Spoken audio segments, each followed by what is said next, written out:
काल ना अंडा कढी केली होती, तर म्हटलं रेसिपी तुमच्यासोबत पण शेअर करूया. गावरान पद्धतीने काळा मसाला करून अंडा कढी केलेली आहे, म्हणजेच कालवण, अंड्याचं कालवण, अंड्याची भाजी जी आहे ती केलेली आहे, उकडल्या अंड्याची भाजी.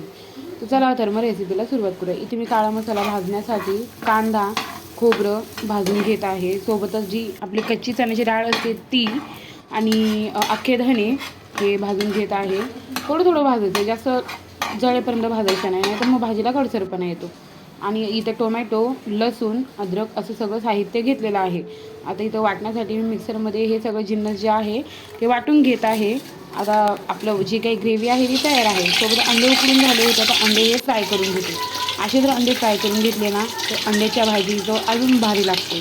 सोबतच एक बटाटा, 1 ते 2 बटाटे आपल्या आवडीनुसार, आणि सोबतच अंड्याची भाजी आणि बटाटा असेल तर कॉम्बिनेशन एक नंबर लागतं. तर फोडणीची तयारीसाठी इथं मी तेलामध्ये ग्रेव्ही टाकून घेतली आहे, जी आपली काळ्या मसाल्याची ग्रेव्ही होती ती टाकून घेतली. आता छान इथं तेल सुटेपर्यंत ह्याला परतून घ्यायचं आहे, जवळजवळ 3 ते 4 मिनटं. त्यानंतर आपले जे गरम मसाले आहे, आपला घाटी मसाला, हळद, मीठ, आपल्या चवीनुसार तिखट, जे कोणी तिखट खात असेल तिखट, नाही तर मग कमी तिखट असं टाकून घ्यायचं आहे.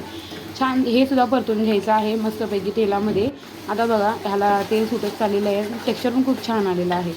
सोबतच आता हे पण 2 ते 3 मिनटं छान असं परतून घ्यायचं आहे. आणि आता उकडलेले आपण जे तळून घेतलेले होते अंडे आणि ते टाकून घ्यायचे आहे, ते सुद्धा परतून घ्यायचं आहे. म्हणजे त्याचा जो सगळा कस आहे ना, तो अंड्यांमध्ये मिक्स होतो.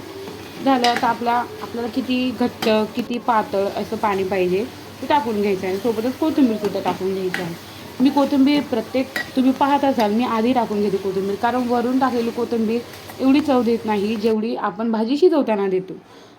भाजी जर आवडली असेल तर नक्की फॉलो करा. चला तर मग